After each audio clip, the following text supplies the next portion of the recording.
గౌరవనీయులైన జస్టిస్ నరసింహారెడ్డి గారికి రాష్ట్రం ఏర్పడ్డ నాడు తెలంగాణలో విద్యుత్ రంగం అత్యంత సంక్లిష్ట పరిస్థితులలో ఉండడం అనేది జగమెరిగిన సత్యం. తెలంగాణ రాష్ట్రం ఏర్పడడానికి ముందు అత్యంత దారుణంగా ఉన్న విద్యుత్ రంగం వల్ల ఏ ఒక్క సెక్టార్కు కూడా కరెంటు సక్రమంగా సరఫరా కాకపోయేది. దీనివల్ల తెలంగాణలో లక్షలాదిగా వ్యవసాయ పంపు సెట్లు కాలిపోవడం, దరిమిలా రైతులు ఆత్మహత్య చేసుకోవడం, కాలిపోయే మోటార్లు, పేలిపోయే ట్రాన్స్ఫార్మర్లు అనే నానుడి తెలంగాణ వ్యాప్తంగా వినిపించడం, పారిశ్రామిక రంగంలో ప్రతి వారంలో కొన్ని రోజుల తరబడి పవర్ హాలిడేలు ప్రకటించడం, దరిమిలా పారిశ్రామికవేత్తలు కరెంటు సరఫరా కోసం హైదరాబాదులోని ఇందిరా పార్కు వద్ద ధర్నాలు చేయడం, గృహ అవసరాలకు కూడా అన్ని అపార్ట్మెంట్లలో డీజిల్ జనరేటర్లు ఏర్పాటు చేసుకోవడం, నగరాల్లో ఏ షాపుకు పోయినా జనరేటర్ల రొద వినిపించడం వంటి దృశ్యాలతో పాటు రాష్ట్రం మొత్తం జనరేటర్లు, ఇన్వర్టర్లు, కన్వర్టర్లు, స్టెబిలైజర్లు అన్నట్లుగా ఉండే విషయం మీకు తెలియనిది కాదు. నాడు తెలంగాణలోని గ్రామాల్లో ఉదయం 3 గంటలు, సాయంత్రం 3 గంటలు మాత్రమే 3 ఫేజ్ విద్యుత్ సరఫరా అయ్యేది. ఇక రాత్రంతా కేవలం సింగిల్ ఫేజ్ కరెంటు మాత్రమే ఉండేది. ఇది కేవలం పల్లెసీమల పరిస్థితే కాదు, మండల కేంద్రాల్లో ఏకంగా 8 గంటల పాటు కరెంటు కోతలుండేవి. మున్సిపాలిటీల్లో 6 గంటల పాటు, రాజధాని హైదరాబాద్లోనూ ఏకంగా 4 గంటల పాటు పవర్ కట్ ఉండేది. రైతులు, కార్మికులు, సామాన్యులు ఇలా ప్రతి ఒక్కరూ కరెంటు కోతల బాధితులే. చివరికి ఎవరైనా చనిపోతే అంత్యక్రియల సమయంలో స్నానాలు చేయడానికి కూడా నీళ్లు లేని దుస్థితి ఆనాటిది. అలాంటి పరిస్థితులలో ఉమ్మడి ఏపీ నుంచి తెలంగాణ విడిపోయింది. ఈ పరిస్థితులను గమనించే నాటి కేంద్ర ప్రభుత్వం తెలంగాణ విద్యుత్ అవసరాల దృష్ట్యా రాష్ట్ర ఏర్పాటుకు ముందు 5 సంవత్సరాల విద్యుత్ వినియోగాన్ని పరిగణలోకి తీసుకొని విభజన తర్వాత 2 రాష్ట్రాలు విద్యుత్తును వినియోగించుకోవాల్సిన నిబంధనల్ని రాష్ట్ర విభజన చట్టంలో స్పష్టంగా పొందుపరిచింది. రాష్ట్ర విభజన చట్టం ప్రకారం తెలంగాణకు 53.89%, ఆంధ్రప్రదేశ్కు 46.11% కేటాయించి ఆ విధంగా 10 సంవత్సరాల పాటు విద్యుత్తును వినియోగించుకోవాలని నిర్దేశించింది. విభజన చట్టం ప్రకారం తెలంగాణకు ఇచ్చిన కరెంటు ఎంత మాత్రం సరిపోదు. అప్పటి అంటే 2014 నాటి వినియోగాన్ని అనుసరించే మనకు దాదాపు 2700 మెగావాట్ల కొరత ఉంది. మరోవైపు విభజన చట్టాన్ని ఉల్లంఘించి ఆంధ్రప్రదేశ్ కరెంటు సరఫరాను ఎగవేయడం వల్ల 1500 మెగావాట్లు, గ్యాస్ ఆధారిత విద్యుత్ రాకపోకల వల్ల 900 మెగావాట్లు కలిపి మరో 2400 మెగావాట్ల లోటు ఏర్పడింది. వెరసి మొత్తం మీద సుమారు 5000 మెగావాట్ల కొరతతో తెలంగాణలోని విద్యుత్ రంగంలో తీవ్ర సంక్షోభం ఏర్పడింది. దరిమిలా రాష్ట్రాన్ని విద్యుత్ సంక్షోభం నుంచి గట్టెక్కించడానికి గాను తెలంగాణకు శాశ్వతంగా ప్రయోజనాలు చేకూర్చే దిశగాను తెలంగాణ ప్రభుత్వం, తెలంగాణ విద్యుత్ సంస్థలు ఏకోన్ముఖంగా పనిచేసి కఠోర పరిశ్రమ చేసి అద్భుతమైన విజయాలు సాధించాయి. అత్యంత అధ్వాన్న పరిస్థితులలో ఉన్న తెలంగాణ విద్యుత్ పంపిణీ వ్యవస్థను పటిష్టపరచడానికి అనేక నిర్మాణాత్మక చర్యలు తీసుకొని విజయం సాధించడం, విద్యుదుత్పత్తిలో తెలంగాణ స్వయం సమృద్ధి సాధించడం ఇందుకు ఉదాహరణలు. తత్ఫలితంగా రాష్ట్రం ఆవిర్భవించినప్పుడు 7778 మెగావాట్లుగా ఉన్న రాష్ట్ర స్థాపిత విద్యుత్ తర్వాత సుమారు 20,000 మెగావాట్ల పైచిలుకుకు చేరడం, అటు సరఫరా పంపిణీ వ్యవస్థలు పటిష్టపడి సక్రమ విద్యుత్ సరఫరా చేసే స్థాయికి ఎదగడం, తద్వారా మన భారతదేశంలోనే నాణ్యమైన నిరంతరాయ 24/7 కరెంటును అన్ని రంగాలకు సరఫరా చేసిన ఏకైక రాష్ట్రంగా తెలంగాణ వినుతికెక్కడం తమరికి తెలియని విషయం కాదు. 2014లో రాష్ట్రం ఆవిర్భవించిన నాడు తెలంగాణ తలసరి విద్యుత్ వినియోగం 1196 యూనిట్లు ఉండగా 10 ఏళ్ల కాలంలోనే అది 2349 యూనిట్లకు పెరగడం, ఆ ఫలాల్ని మనమంతా అనుభవించడం మనందరికీ గర్వకారణం. తెలంగాణ రాష్ట్ర ఆవిర్భావం నుంచి పనిచేసిన అప్పటి రాష్ట్ర ప్రభుత్వం ఈ విజయాలను ఆషామాషిగా సాధించలేదు. ఇతర రాష్ట్రాల నుంచి విద్యుత్ కొనుగోళ్ల విధానంలో కావచ్చు, లేదా రాష్ట్రంలో నూతన విద్యుదుత్పత్తి కేంద్రాలను నెలకొల్పే విషయంలో కావచ్చు, అన్ని రకాల చట్టాలను, నిబంధనల్ని పాటిస్తూ కేంద్ర రాష్ట్ర అనుమతులను సాధిస్తూ ముందుకు పోవడం జరిగింది.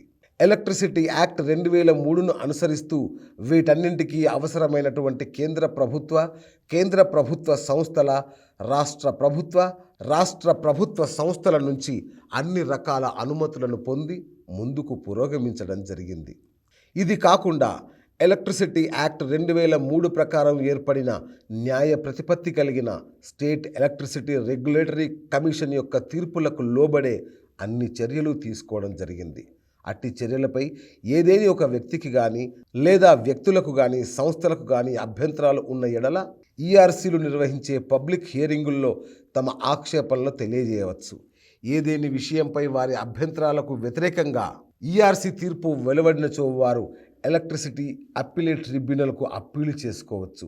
ఛత్తీస్గఢ్ నుంచి రాష్ట్ర విద్యుత్ సంస్థలు కొనుగోలు చేయడంపై నాటి తెలుగుదేశం ఎమ్మెల్యే రేవంత్ రెడ్డి గారు తెలంగాణ ఈఆర్సీకి తన అభ్యంతరాలు తెలియజేయడం జరిగింది. ఆయన ఆక్షేపణలను పరిశీలించి పరిగణలోకి తీసుకున్న తర్వాతనే తెలంగాణ విద్యుత్ సంస్థలు చేసిన ప్రతిపాదనలకు ఈఆర్సీ ఆమోదముద్ర వేయడం జరిగింది. అప్పటికీ శ్రీ రేవంత్ రెడ్డి గారికి తెలంగాణ ఈఆర్సీ నిర్ణయాలపై అభ్యంతరాలు, ఆక్షేపణలు ఉంటే ఎలక్ట్రిసిటీ అప్పీలేట్ ట్రిబ్యునల్కు వెళ్లే అవకాశం, తదనంతరం సుప్రీంకోర్టును కూడా సంప్రదించే స్వేచ్ఛను చట్టం ఆయనకు కల్పించింది. కానీ ఆయన ఆనాడు ఎలాంటి అప్పీలకు వెళ్ళిన దాఖలాలు లేవు. ఇటీవల రాష్ట్రంలో జరిగిన రాజకీయ మార్పుల కారణంగా శ్రీ రేవంత్ రెడ్డి గారు రాష్ట్ర ముఖ్యమంత్రిగా బాధ్యతల్ని స్వీకరించడం జరిగింది. తదనంతరం శ్రీ రేవంత్ రెడ్డి గారి ప్రభుత్వం గొప్ప విద్యుత్ విజయాలను సాధించిన గత ప్రభుత్వానికి దురుద్దేశాలను ఆపాదిస్తూ శాసనసభలో శ్వేతపత్రాల్ని విడుదల చేయడం జరిగింది. వాటి మీద రాష్ట్ర శాసనసభలో చర్చోపచర్చలు కూడా జరిగాయి. అంతటితో ఆగకుండా ఎలక్ట్రిసిటీ రెగ్యులేటరీ సంస్థలు వెలువరించిన తీర్పులపై ఎంక్వైరీలు చేయకూడదన్న, ఎంక్వైరీ కమిషన్లు వేయకూడదన్న కనీస ఇంగితాన్ని కూడా శ్రీ రేవంత్ రెడ్డి గారి ప్రభుత్వం కోల్పోయి ఒక ఎంక్వైరీ కమిషన్ను ఏర్పాటు చేయాలని నిర్ణయించడం జరిగింది. అట్టి ఎంక్వైరీ కమిషన్ను మీ ఆధ్వర్యంలో ఏర్పాటు చేస్తూ ఉత్తర్వులు జారీ చేయడం జరిగింది. హైకోర్టు మాజీ ప్రధాన న్యాయమూర్తిగా వ్యవహరించిన మీరు న్యాయ ప్రాధికార సంస్థలైన ఈఆర్సీలు వెలువరించిన తీర్పులపై ఎంక్వైరీ కమిషన్ ఏర్పాటు చేయడం చట్ట విరుద్ధమని ప్రభుత్వానికి సూచించకుండా బాధ్యతల్ని స్వీకరించడం విచారకరం. తద్వారా మీరు చట్టవిరుద్ధంగా విచారణ ప్రారంభించి అనేక విషయాలను సమగ్రంగా పరిశీలించకుండానే, పరిగణలోకి తీసుకోకుండానే 11/6/2024 నాడు పత్రికా విలేకరుల సమావేశం నిర్వహించి పలు అంశాలపై అసంబద్ధమైన వ్యాఖ్యలు చేశారు. అట్టి విషయాలను నేను ఆక్షేపిస్తూ నా అభ్యంతరాలను మీకు తెలియజేస్తున్నాను. థర్మల్ విద్యుత్ కేంద్రాల్లో 2 రకాలున్నాయి. 1 sub critical, 2 super critical. Sub critical అనేది పాత టెక్నాలజీ కాగా సూపర్ క్రిటికల్ అనేది దాని తర్వాత వచ్చింది. సబ్ క్రిటికల్ కంటే సూపర్ క్రిటికల్ వల్ల కాలుష్యం తక్కువ. అయితే సబ్ క్రిటికల్ కన్నా సూపర్ క్రిటికల్ ప్లాంట్ల నిర్మాణ వ్యయం చాలా ఎక్కువ. తెలంగాణ కొత్త విద్యుత్ కేంద్రాల నిర్మాణం ప్రారంభించే 2014 నాటికి భారతదేశంలో సుమారు 90% థర్మల్ విద్యుత్ కేంద్రాలు సబ్ క్రిటికల్ పద్ధతిలో నిర్మాణమైనవే. కొత్తగూడెంలో ఉన్న కొత్తగూడెం థర్మల్ పవర్ ప్లాంటు, భూపాలపల్లిలో ఉన్న కాకతీయ థర్మల్ పవర్ ప్లాంట్, రామగుండంలోని థర్మల్ పవర్ ప్లాంట్, ఆంధ్రప్రదేశ్లోని విజయవాడ థర్మల్ పవర్ ప్లాంట్ ఇవన్నీ సబ్ క్రిటికల్ పద్ధతిలో నిర్మాణమైనవే. వెరసి దేశంలోనూ ఎన్టీపీసీ పరిధిలోనూ 90% థర్మల్ ప్లాంట్లు సబ్ క్రిటికలే కాగా 1-2 మాత్రమే సూపర్ క్రిటికల్ విద్యుత్ కేంద్రాలు ఉన్నాయి. సూపర్ క్రిటికల్ పరిజ్ఞానం కింద నిర్మాణాలు అప్పుడప్పుడే మొదలవుతున్నాయి. కాలుష్య నియంత్రణలో భాగంగా క్లీన్ ఎనర్జీని ప్రోత్సహించడం కోసం 2015లో కుదిరిన ప్యారిస్ ఒప్పందంలో భారత్ చేరిన పర్యవసానంగా దేశంలో సూపర్ క్రిటికల్ థర్మల్ కేంద్రాలను ప్రోత్సహించాలనే ఆలోచన వచ్చింది. ఈ బ్యాక్గ్రౌండ్లో 2014లో తెలంగాణ రాష్ట్రం ఏర్పడింది. తెలంగాణలో విద్యుత్ కొరతను తీర్చడానికి ఒకవైపు విద్యుత్ కొనుగోలు ఒప్పందాలు చేసుకుంటూనే మరోవైపు విద్యుత్ ఉత్పత్తిలో స్వావలంబన సాధించాలని అప్పటి రాష్ట్ర ప్రభుత్వం భావించింది.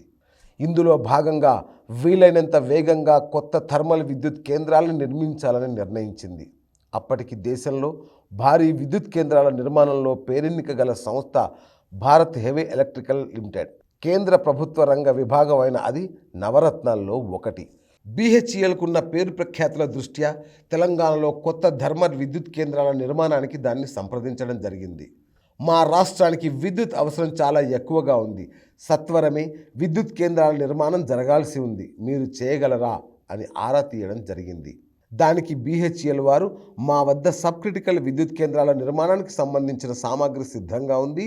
మీకు అత్యవసరం ఉంది గనక దాంతో 2 ఏళ్లలోనే మీకు మనుగురులో 1080 మెగావాట్ల భద్రాద్రి థర్మల్ పవర్ ప్లాంట్ నిర్మించి ఇవ్వగలం. కొత్తగూడెంలో ప్రతిపాదించిన 800 మెగావాట్ల 7వ దశను మాత్రం సూపర్ క్రిటికల్ టెక్నాలజీ ప్లాంటును 4 ఏళ్లలో ఇవ్వగలం అని జవాబిచ్చారు. దీంతో అప్పుడు తెలంగాణలో ఉన్న తీవ్ర విద్యుత్ సంక్షోభాన్ని దృష్టిలో ఉంచుకొని సత్వరమే కరెంటును అందుబాటులోకి తెచ్చుకోవడం కోసం మనుగురులో సబ్ క్రిటికల్ పద్ధతిలో థర్మల్ ప్లాంట్ నిర్మాణానికి శ్రీకారం చుట్టబడింది.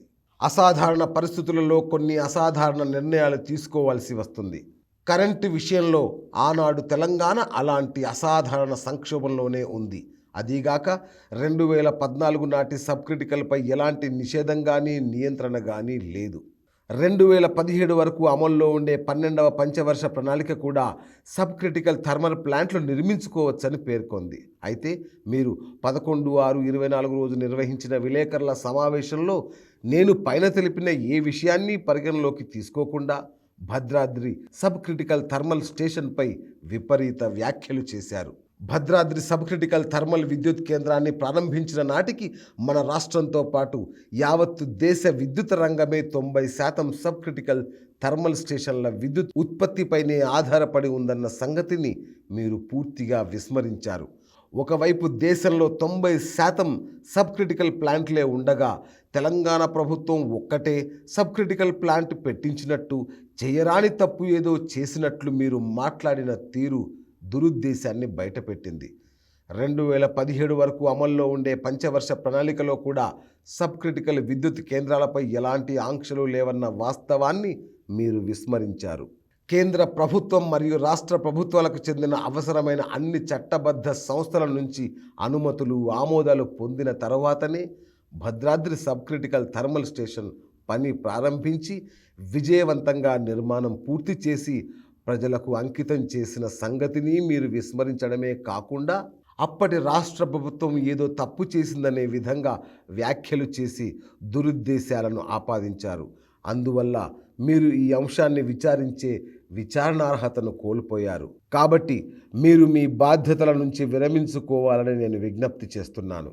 భద్రాద్రిలో సబ్ క్రిటికల్ ప్లాంటు వల్ల కలిగే అదనపు బొగ్గు భారాన్ని తెలంగాణ జెన్కోలోని నెగోషియేషన్స్ కమిటీ వాళ్ళు అవలంబించే ఫార్ములా ద్వారా అంచనా వేసి BHELతో సంప్రదింపులు జరిపి క్యాపిటల్ ఎక్స్పెండిచర్లో 400 కోట్లను తగ్గించారు.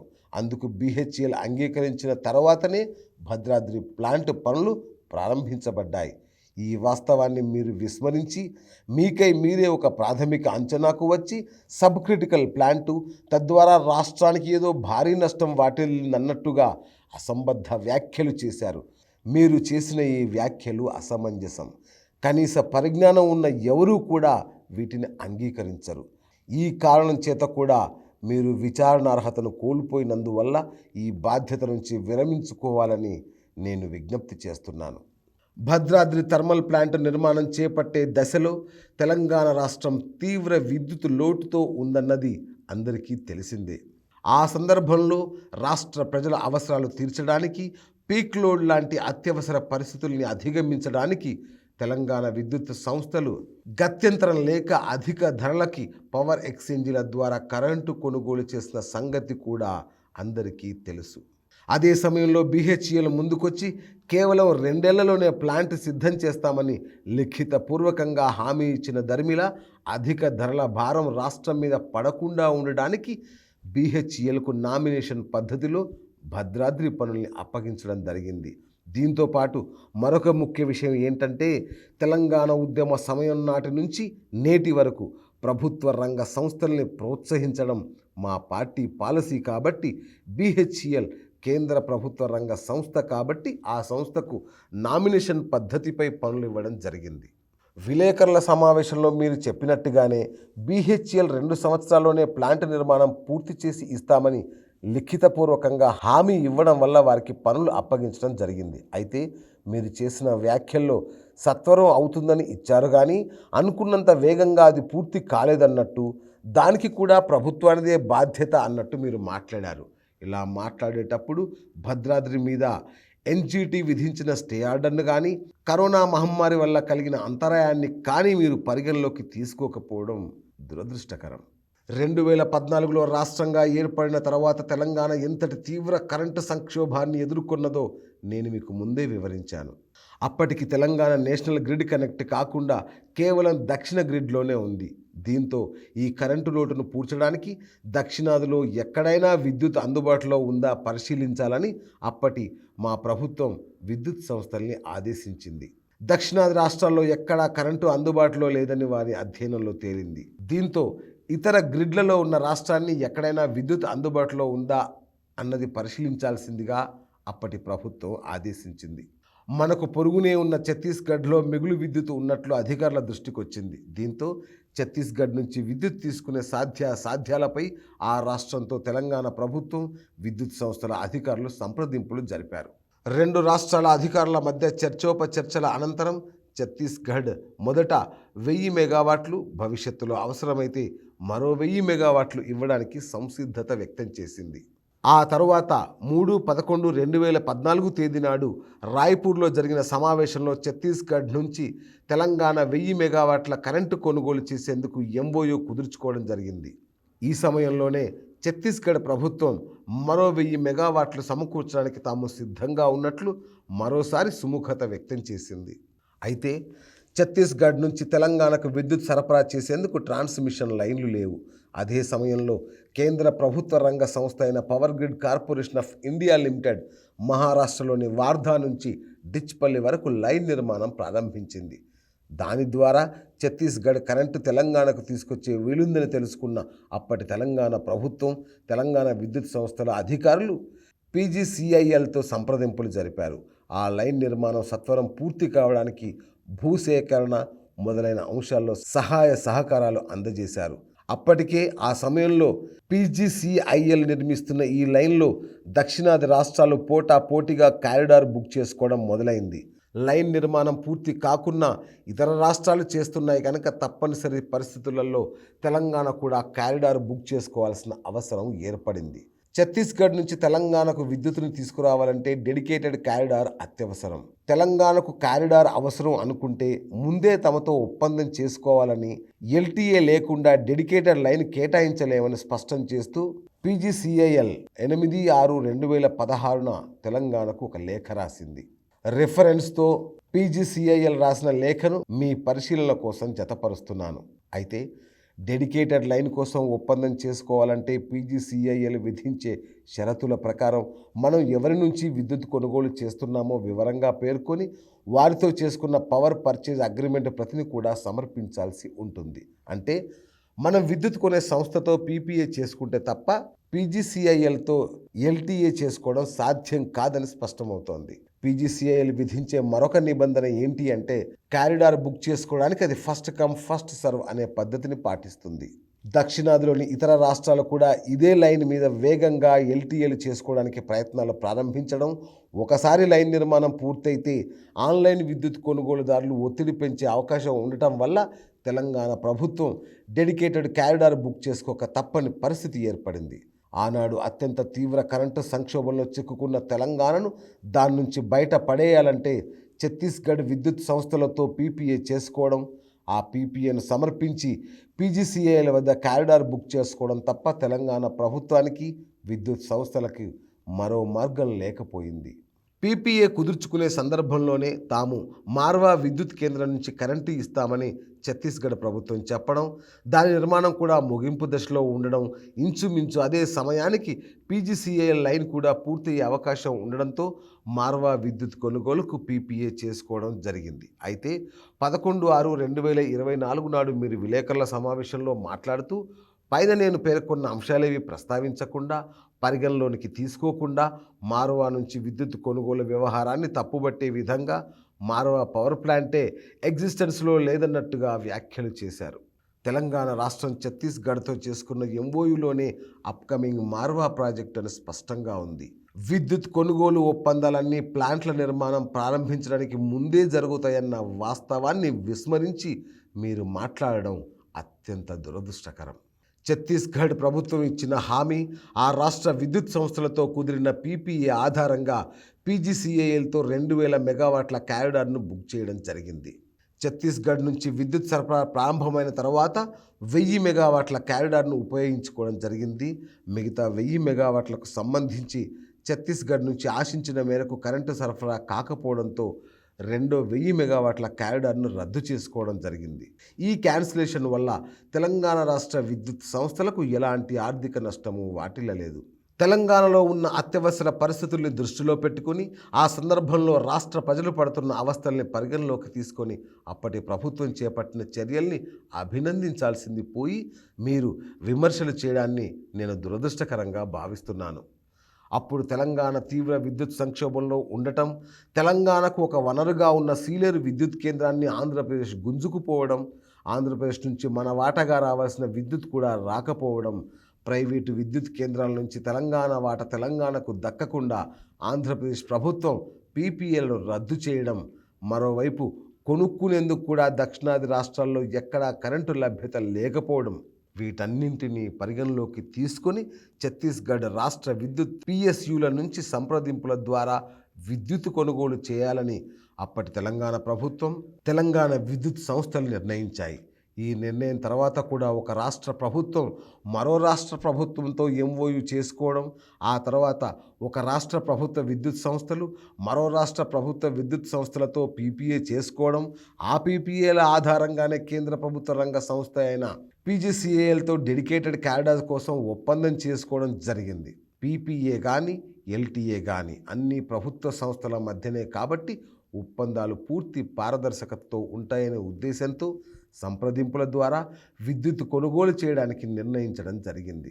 ఛత్తీస్గఢ్ నుంచి విద్యుత్ కొనుగోలుకు సంబంధించిన అధికారిక ప్రక్రియను 2 రాష్ట్ర ప్రభుత్వాలు, ఆయా రాష్ట్రాల విద్యుత్ సంస్థలు నిర్వహించినప్పటికీ దానిని 2 రాష్ట్రాల ఎలక్ట్రిసిటీ రెగ్యులేటరీ కమిషన్ పారదర్శకంగా పబ్లిక్ హియరింగ్ నిర్వహించి మరీ ఆమోదించాల్సి ఉంటుంది. కాబట్టి సంప్రదింపుల పద్ధతిలో విద్యుత్ కొనుగోలు చేయడం జరిగింది. అనంతరం పీపీఏలను 2 రాష్ట్రాల ఈఆర్సీల ముందు ప్రతిపాదించడం, ఉభయ రాష్ట్రాల ఈఆర్సీలు ఆ ప్రతిపాదనలను ఆమోదించడం జరిగింది. న్యాయ ప్రాధికార సంస్థలైన ఉభయ రాష్ట్రాల ఈఆర్సీలు అన్ని రకాల పరిశీలనలు జరిపి ఇచ్చిన ఆమోదాలపై తిరిగి ఎంక్వైరీ జరపాలన్న ఆలోచనే దురదృష్టకరం. ఈఆర్సీలకు సంబంధించిన విషయమై విలేకరుల సమావేశంలో మీరు ఉభయ రాష్ట్రాల మధ్య ఒప్పందాలను ఎస్ఈఆర్సీ పరిశీలించకూడదని, ఆ అధికారం కేంద్ర ఈఆర్సీకి మాత్రమే ఉందని, ఇందులో ఏదో తప్పు జరిగిందనే భావన కలిగేలా వ్యాఖ్యానించారు. కానీ ఎలక్ట్రిసిటీ యాక్ట్ 2003లోని సెక్షన్ 64 సబ్సెక్షన్ 5 ప్రకారం ఈ అంశంపై అధికారం కేవలం రాష్ట్ర ఎలక్ట్రిసిటీ రెగ్యులేటరీ కమిషన్లకే ఉన్నదని స్పష్టమవుతోంది. దాన్ని అనుసరించే ఉభయ రాష్ట్రాల ఈఆర్సీలు వ్యవహరించి తమ తీర్పుల్ని వెలువరించారు. న్యాయ నిపుణులైన మీరు చట్టాల్లో పొందుపరచబడిన అంశాల్ని కూడా పరిగణలోకి తీసుకోకుండా న్యాయ ప్రాధికార సంస్థలపై కూడా ఇలా వ్యాఖ్యానాలు చేయడం విచారకరం. దీన్ని బట్టి చూస్తే కూడా ఈ వ్యవహారంపై విచారణార్హతను మీరు కోల్పోయినట్లు స్పష్టమవుతుంది గనక మీరు ఈ బాధ్యతల నుంచి విరమించుకోవాలని నేను విజ్ఞప్తి చేస్తున్నాను. ఛత్తీస్గఢ్తో తెలంగాణ పీపీఏ చేసుకున్న 2014 సంవత్సరంలోనే తమిళనాడు టెండర్ పద్ధతిలో విద్యుత్ కొనుగోలు ఒప్పందం చేసుకుంది. దాని యూనిట్ రేటు ₹4.94. అదే సంవత్సరం కర్ణాటక కూడా టెండర్ పద్ధతిలో పీపీఏ చేసుకుంది. Unit rate ₹4.33. ఎన్టీపీసీ సింహాద్రి నుంచి ఉమ్మడి రాష్ట్రంలో నామినేషన్ పద్ధతిలో విద్యుత్ కొనుగోలు ఒప్పందం జరిగింది. కాగా మనం ఛత్తీస్గఢ్తో నామినేషన్ పద్ధతిలో చేసుకున్న ఒప్పందం ప్రకారం ₹3.90కే యూనిట్ కరెంటు కొంటే అది ఎక్కువ కాస్ట్ ఎట్లా అవుతుంది? అలాంటప్పుడు తెలంగాణ హెవీ కాస్ట్ పే చేయాల్సి వచ్చిందని మీరు ఎలా వ్యాఖ్యానిస్తారు? ఈ దృష్ట్యా కూడా మీరు ఈ వ్యవహారంపై విచారణ జరిపే అర్హత కోల్పోయారు. అందువల్ల స్వచ్ఛందంగా విరమించుకోవాలని విజ్ఞప్తి చేస్తున్నాను. యాదాద్రి అల్ట్రా మెగా పవర్ ప్లాంట్ని దామరచర్లలోనే ఎందుకు పెట్టాల్సి వచ్చింది అన్నది మీ విచారణాంశాల్లో ఉంది. ఒక విద్యుత్ కేంద్రాన్ని ఎక్కడ స్థాపించాలన్నది రాష్ట్ర ప్రభుత్వ విచక్షణకు సంబంధించిన విషయం. అనేక విషయాలను పరిగణలోకి తీసుకున్న తర్వాత ప్రభుత్వం ఇలాంటి విషయాల్లో స్థలాన్ని ఎంపిక చేస్తుంది. తెలంగాణలో ప్రధాన విద్యుత్ కేంద్రాలన్నీ గోదావరి నది ఒడ్డునే ఉన్నాయి. కొత్తగూడెంలోని కేటీపీఎస్ కానీ, జైపూర్లోని సింగరేణి ప్లాంట్ కానీ, రామగుండం ఎన్టీపీసీ కానీ, విభజన చట్టం మేరకు కేంద్రం పెడుతోన్న మరో భారీ ఎన్టీపీసీ ప్లాంట్ కానీ, భూపాల్పల్లిలోని కాకతీయ ప్లాంట్ కానీ, తెలంగాణ ప్రభుత్వం నిర్మించిన భద్రాద్రి ప్లాంట్ కానీ అన్నీ గోదావరి నదీ తీరంలోనే ఉన్నాయి. తెలంగాణ దక్షిణ ప్రాంతంలో ఉన్న మహబూబ్నగర్, రంగారెడ్డి, నల్లగొండ జిల్లాల్లో ఒక్క భారీ విద్యుత్ కేంద్రం కూడా లేదు. విద్యుత్ కేంద్ర నిర్మాణం అంటే అది కేవలం విద్యుదుత్పత్తికి సంబంధించిన వ్యవహారం మాత్రమే కాదు. ప్లాంట్ నిర్మాణం వల్ల ఆ ప్రాంతంలో ఎకనామిక్ యాక్టివిటీ ఎంతో పెరుగుతుంది. ఆర్థికంగా ఆ ప్రాంతం ఎంతో అభివృద్ధి చెందుతుంది. ఎన్టీపీసీ ప్లాంట్ కారణంగా రామగుండం ఎట్లా అభివృద్ధి చెందిందో మనందరం మన కళ్ళతో చూస్తున్నాం. రాష్ట్రంలోని వివిధ ప్రాంతాల మధ్య మౌలిక సదుపాయాల కల్పనలో ప్రాంతీయ సమతుల్యతను సాధించడం అనేది ప్రభుత్వాల ప్రాథమిక కర్తవ్యం. వీటన్నింటినీ పరిగణలోకి తీసుకొని అప్పటి ప్రభుత్వం వెనుకబడ్డ నల్లగొండ జిల్లాలోనే దామరచర్లను ఉద్దేశపూర్వకంగానే యాదాద్రి థర్మల్ పవర్ ప్లాంట్ నిర్మాణానికి ఎంపిక చేసింది. దామరచర్లలో విశాలమైన స్థలం అందుబాటులో ఉంది. ప్రస్తుతం నిర్మించిన 4000 మెగావాట్ల ప్లాంట్తో పాటు భవిష్యత్తులో దాని విస్తరణకు కూడా అక్కడ అవకాశం ఉంది.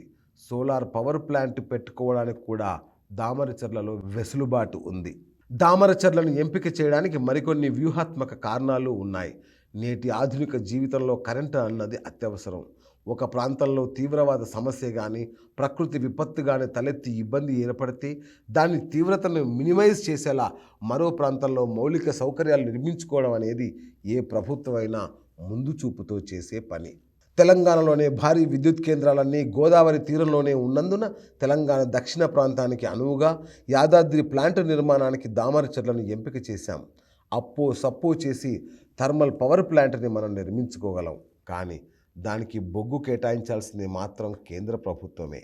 సింగరేణి బొగ్గు గనులు తెలంగాణలోనే ఉన్న ఆ బొగ్గును కేటాయించేది మాత్రం కేంద్ర ప్రభుత్వమే. థర్మల్ కేంద్రాలకు బొగ్గే ప్రధాన ఇంధనం.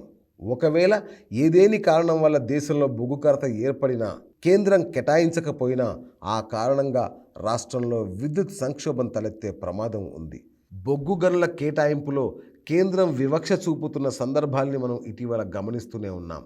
వీటన్నిటి దృష్ట్యా వ్యూహాత్మకంగా దామరచర్లను ఎంపిక చేయడం జరిగింది. దామరచర్లకు సమీపంలో కృష్ణపట్నం బందరు రేవులున్నాయి. అత్యవసర పరిస్థితులలో ఈ పోర్టుల నుంచి బొగ్గును దిగుమతి చేసుకునే అవకాశం ఉంది. అదీగాక దామరచర్ల అటు నేషనల్ హైవేకు, ఇటు రైల్వే లైన్కు సమీపంలోనే ఉంది. అందువల్ల రవాణాకు సంబంధించిన సమస్యలు ఉండవు. కృష్ణానది తీరంలో ఉన్న దామరచర్లకు ఇటు నాగార్జున సాగర్ నుంచి, ఇటు టెయిల్పాండ్ నుంచి కావాల్సిన నీళ్లు ఎప్పటికీ అందుబాటులో ఉంటాయి. థర్మల్ పవర్ ప్లాంట్ల నుంచి భారీగా ఫ్లై యాష్ వెలువడుతుంది. దామరచర్లలో నిర్మించేది 4000 మెగావాట్ల భారీ థర్మల్ ప్లాంట్ గనక దీని నుంచి పెద్ద మొత్తంలో ఫ్లై యాష్ వెలువడుతుంది. దాన్ని ఎక్కడా పెట్టుకోలేం, పారేయలేం. ప్లాంట్ నుంచి ఇది వెనువెంటనే బయటకు వెళ్ళిపోవాల్సి ఉంటుంది. ఫ్లై యాష్ను వాడుకునేది ప్రధానంగా సిమెంటు పరిశ్రమలు. ఇవి దామరచర్ల సమీపంలోనే ఎక్కువగా ఉన్నాయి. ప్లాంట్ నుంచి వచ్చే ఫ్లై యాష్ను వాడుకుంటామని అవి ప్రభుత్వానికి లిఖితపూర్వక హామీ కూడా ఇచ్చాయి. ఇన్ని అంశాల్ని పరిగణలోకి తీసుకొని యాదాద్రి థర్మల్ పవర్ ప్లాంట్ నిర్మాణానికి దామరచర్లను ఎంపిక చేయడం జరిగింది. దామరచర్లలో ప్లాంట్ నిర్మాణం ప్రారంభించిన నాడు దేశంలో లభించే బొగ్గుతోనే దాన్ని నడపాలని అనుకున్నాం. భవిష్యత్తులో ఒకవేళ దేశంలో బొగ్గు దొరకకున్నా, కొరత ఏర్పడినా దిగుమతి చేసుకునే విదేశీ బొగ్గుతో నడపవచ్చని భావించాం. కానీ తదనంతర ప్రయత్నాల వల్ల మన దేశంలో లభించే బొగ్గునే కేంద్ర ప్రభుత్వం కేటాయించడం మనందరం హర్షించదగ్గ విషయం. మీ పరిశీలనార్థం ఉన్న విషయాల్లో కోల్ లింకేజ్తో పాటు బొగ్గు రవాణా వ్యయం కూడా ఉంది. బొగ్గు రవాణా వ్యయమే ప్రాతిపదికన అనుకుంటే రాయలసీమ ప్రాంతంలోని ముద్దనూరు పవర్ ప్లాంట్ని బొగ్గు గనులకు 580 కిలోమీటర్ల దూరంగా ఎందుకు నిర్మించినట్లు, సింగరేణి గనులకు సుదూరంగాను మరియు తాల్చేరు బొగ్గు గనులకు 800 కిలోమీటర్ల దూరంలో ఉన్న విజయవాడలో థర్మల్ ప్లాంట్ని ఎందుకు పెట్టినట్టు, బొగ్గు గనులకు ఎంతో దూరంగా ఉన్నప్పటికీ హర్యానాలోని బజ్జర్లో, పంజాబ్లోని గోవిందవాలా సాహెబ్లో, కర్ణాటకలోని రాయచూర్లో, బళ్ళారిలో, తమిళనాడులోని మెట్టూరులో థర్మల్ ప్లాంట్లు ఎందుకు పెట్టినట్టు. థర్మల్ పవర్ ప్లాంట్ నిర్మాణానికి ప్రాంతీయ మౌలిక సదుపాయాల సమతుల్యత, ఆర్థిక అభివృద్ధి, లోడ్ డిస్ట్రిబ్యూషన్, ట్రాన్స్మిషన్ లాసెస్ను తగ్గించడం, విపత్తుల నివారణ అనేవి కూడా ప్రధాన ప్రాతిపదికలుగా ఉంటాయన్న వాస్తవాన్ని మీరు విస్మరించడం ఎంతో దురదృష్టకరం. యాదాద్రి థర్మల్ పవర్ ప్లాంట్ను నామినేషన్ పద్ధతిపై బీహెచ్ఈఎల్కు ఇవ్వడంపై కూడా మీరు వ్యాఖ్యలు చేశారు. థర్మల్ అయినా, హైడ్రో అయినా, న్యూక్లియర్ అయినా భారీ విద్యుత్ కేంద్రాల నిర్మాణానికి మన దేశంలో ఉన్నది బీహెచ్ఈఎల్ ఒక్కటే. ఇటీవల తోషిబా, హిటాచి వంటి కొన్ని అంతర్జాతీయ ప్రైవేటు సంస్థలు సూపర్ క్రిటికల్ టెక్నాలజీతో వచ్చినప్పటికీ ఎక్కువ కాలం నిలవలేకపోయాయి. విద్యుత్ కేంద్ర నిర్మాణాన్ని ఒక ప్రభుత్వ రంగ సంస్థకి అప్పగిస్తున్నప్పుడు దాన్ని నామినేషన్ పద్ధతిలో అయినా చేయవచ్చు, టెండర్ పద్ధతిలో అయినా చేయవచ్చు. అది చట్టబద్ధమే. నిజం ఏమిటంటే దేశంలోని అనేక కేంద్ర సంస్థలు, జెన్కోల వంటి రాష్ట్ర సంస్థలు, ఎన్టీపీసీ, చివరకు ప్రైవేటు కంపెనీలు కూడా నామినేషన్ పద్ధతిపై బీహెచ్ఈలకు పనులు అప్పగించాయి. మీ అవగాహన కోసం వాటి జాబితాను కూడా మీకు పంపిస్తున్నాను. ఇవేవీ పరిశీలించకుండా ఒక్క తెలంగాణ ప్రభుత్వం మాత్రమే బీహెచ్ఈలకు నామినేషన్ పద్ధతిపై పనులు అప్పగించినట్లు మీరు మాట్లాడారు. నవరత్న కంపెనీల్లో ఒకటైన బీహెచ్ఈఎల్ పనికిమాలిన ప్రైవేటు సంస్థ అన్నట్టు, ప్రభుత్వ రంగ సంస్థల్ని బలోపేతం చేయడమే తప్పన్నట్లు మీ మాటలున్నాయి. తెలంగాణ నిర్ణయాన్ని ఎలాగైనా తప్పుబట్టాలనే మీ ప్రీడిటర్మైండ్ మైండ్ సెట్ని ఇది పట్టి చూపిస్తుంది. అందువల్ల విచారణ కమిషన్ బాధ్యతల్లో మీరు ఉండడం ఎంత మాత్రం సమంజసం కాదు. మీకై మీరు స్వచ్ఛందంగా వైదొలగాలని విజ్ఞప్తి చేస్తున్నాను. యాదాద్రి ప్లాంట్కి భూమి పూజ చేసింది 8/6/2015 తేదీ నాడు, అంటే తెలంగాణ ఏర్పడిన సరిగ్గా ఏడాదికి. అయితే చాలా కాలం పాటు దీనికి పర్యావరణ అనుమతి లభించలేదు. ఆ తర్వాత కరోనా పెనుభూతం కమ్ముకుంది. దీంతో ప్లాంట్ నిర్మాణంలో పాల్గొనే కార్మికులు చెల్లాచెదురయ్యారు. ప్రపంచవ్యాప్తంగా అన్ని ప్రాజెక్టులు ఆలస్యమైనట్టే ఇది కూడా ఆలస్యమైంది. అనంతరం దాదాపు 8 నెలల పాటు, అంటే 30/9/2022 నుంచి 7/5/2023 వరకు ఎన్జీటీ స్టేతో పనులు ఆగిపోయాయి. ఇవన్నీ ప్రభుత్వం, నిర్మాణ రంగ సంస్థ చేతిలో లేని పరిస్థితులు. అయినా ప్రాజెక్టును సత్వరమే పూర్తి చేయడానికి మేము చిత్తశుద్ధితో ప్రయత్నించాం. ఇందులో భాగంగానే కోల్ లింకేజీని సాధించాం. ప్లాంటును కూడా దాదాపుగా పూర్తి చేశాం. 2024 మే మొదటి వారంలో 2 యూనిట్లకు బాయిలర్లను లైటింగ్ చేయడం కూడా జరిగింది. రైల్వే లైను లింకేజీ పనులు కూడా 70% పూర్తయ్యాయి. ఈ వాస్తవాలు వేటిని గుర్తించకుండా ప్రాజెక్టు సకాలంలో పూర్తి కాలేదని మీరు చెప్పడం అసమంజసం. వాస్తవాలకు విరుద్ధంగా పనులు కాలేదన్నట్టు దురుద్దేశం ఆపాదించే విధంగా మీరు మీ వ్యాఖ్యల్లో నిందలు వేశారు. జ్యుడిషియల్ కమిషన్ టర్మ్స్ ఆఫ్ రిఫరెన్స్లో దీని గురించి ప్రస్తావన లేనప్పటికీ మీరు మాట్లాడడం మీ పరిధి దాటి వ్యవహరించడమే కాదు, గత ప్రభుత్వాన్ని బద్నాం చేయాలనే మీ ధోరణికి నిదర్శనం కూడా. అందువల్ల విచారణ కమిషన్ చైర్మన్ బాధ్యతల్లో మీరు ఉండడం ఎంత మాత్రం సమంజసం కాదు. స్వచ్ఛందంగా విరమించుకోవాలని విజ్ఞప్తి చేస్తున్నాను. హానరబుల్ జస్టిస్ నరసింహారెడ్డి గారు, మీరు కూడా తెలంగాణ బిడ్డ. 2014 ముందు తెలంగాణలో కరెంటు పరిస్థితి ఎట్లుండేదో, తర్వాత ఎట్లున్నదో అందరితో పాటు మీకు తెలుసు. చీకటి రోజుల గతాన్ని వెలుగు జిలుగుల భవిష్యత్తుగా మారడానికి అప్పటి ప్రభుత్వం ఏం చేసిందో మీరు కూడా చూశారు. తెలంగాణలో అన్ని రంగాలకు 24 గంటల నాణ్యమైన నిరంతర విద్యుత్ ఎలా అందించామో, దేశంలో ఇలా ఇస్తున్న ఏకైక రాష్ట్రం తెలంగాణనే అనే ప్రఖ్యాతి ఎలా వచ్చిందో, నిరంతర విద్యుత్కు ఆకర్షితులై ఐటీ కంపెనీలు హైదరాబాదుకు ఎలా క్యూ కట్టాయో, 2014లో కేవలం 57,000 కోట్లున్న తెలంగాణ ఐటీ ఎగుమతులు 2020 నాటికి 2.41 లక్షల కోట్లకు ఎలా పెరిగాయో, పారిశ్రామిక వ్యవసాయిక ప్రగతి ఎలా జరిగిందో, ఏటా లక్షలాది మోటార్ల కారణం ఎలా ఆగిందో, జనరేటర్లు, ఇన్వర్టర్లు, కన్వర్టర్లు ఎలా మాయమయ్యాయో, హైదరాబాద్ తదితర నగరాల్లో డీజిల్తో నడిచే జెన్సెట్లు ఎలా మూలకు పడ్డాయో, తెలంగాణలో ఒకప్పుడు కరెంటు ఉంటే వార్త, ఇప్పుడు కరెంటు పోతే వార్త అనే నినాదం ప్రపంచవ్యాప్తంగా ఎలా మారుమోగిందో అందరితో పాటు మీరు గమనించారు. అయినా రాజకీయ కక్షతో నన్ను, అప్పటి మా ప్రభుత్వాన్ని అప్రతిష్ట పాలు చేయడానికి కాంగ్రెస్ ప్రభుత్వం విచారణ కమిషన్ ఏర్పాటు చేసింది. కరెంటు కోసం అంగలార్చిన తెలంగాణలో అప్పటి మా ప్రభుత్వం గణనీయ మార్పు చూపించి అన్ని రంగాలకు 24 గంటల నాణ్యమైన కరెంటు ఇచ్చిన సంగతి అందరికీ తెలుసు. దాన్ని తక్కువ చేసి చూపించడానికి ప్రస్తుత ప్రభుత్వం ప్రయత్నించడమే అత్యంత దురదృష్టకరం అనుకుంటే, కమిషన్ చైర్మన్గా వచ్చిన మీరు పత్రికా విలేకరుల సమావేశంలో ఇష్టం వచ్చినట్లు మాట్లాడడం నాకెంతో బాధ కలిగించింది. నిజానికి మీ పిలుపు మేరకు లోక్సభ ఎన్నికల తర్వాత 2024 జూన్ 15లోగా నా అభిప్రాయాల్ని మీకు సమర్పించాలని అనుకున్నాను. కానీ ఒక ఎంక్వైరీ కమిషన్ సాంప్రదాయాలకు విరుద్ధంగా విచారణ పూర్తి కాకముందే మీరు విలేకరుల సమావేశం నిర్వహించడం, తెలంగాణ రాష్ట్రాన్ని తెచ్చి 10 ఏళ్లు పరిపాలించిన నా పేరును ప్రస్తావించడం, లోక్సభ ఎన్నికల నేపథ్యంలో నేను వ్యవధి అడిగితే దాన్ని కూడా ఏదో దయతలిచి ఇచ్చినట్లు మాట్లాడడం నాకెంతో బాధ కలిగించింది. విచారణ అనేది ఒక పవిత్రమైన బాధ్యత. ఇరు పక్షాల మధ్య ఒక వివాదం తలెత్తినప్పుడు మధ్యవర్తిగా నిలిచి అసలు నిజాన్ని నిగ్గు తేల్చాల్సిన విధి. అన్ని విషయాలను అన్ని కోణాల్లో సమగ్రంగా పరిశీలించి పూర్తి నిర్ధారణకు వచ్చిన తరువాత డాక్యుమెంటరీ ఎవిడెన్స్తో బాధ్యులకు మాత్రమే నివేదిక ఇవ్వాల్సిన గురుతరమైన పని. కానీ మీ వ్యవహార శైలి అట్లా లేదని చెప్పడానికి నేను చింతిస్తున్నాను. ఎంక్వైరీ బాధ్యతలు స్వీకరించిన తర్వాత మీరు చేసిన ఏ వ్యాఖ్యను గమనించినా మీరు గత ప్రభుత్వానికి వ్యతిరేకంగా రిపోర్టు ఇవ్వాలన్న అభిప్రాయంతోనే మాట్లాడుతున్నట్టు స్పష్టమవుతోంది. ఇప్పటికే తప్పు జరిగిపోయినట్టు, ఇక ఆ తప్పు వల్ల జరిగిన ఆర్థిక నష్టాన్ని లెక్కించడం మాత్రమే మిగిలి ఉందన్నట్లు మీ మాటలు స్పష్టం చేస్తున్నాయి. హైకోర్టు ప్రధాన న్యాయమూర్తిగా పనిచేసి రిటైర్ అయినప్పటికీ మీ తీరు సహజ న్యాయ సూత్రాలకు విరుద్ధంగా ఉంది. విచారణ పూర్తి కాకముందే తీర్పు ప్రకటించినట్టుగా మీ మాటలున్నాయి. మీ విచారణలో నిష్పాక్షికత ఎంత మాత్రం కనిపించడం లేదు. అందువల్ల ఇప్పుడు నేను మీ ముందు హాజరై ఏం చెప్పినా ప్రయోజనం ఉండదని స్పష్టమవుతోంది.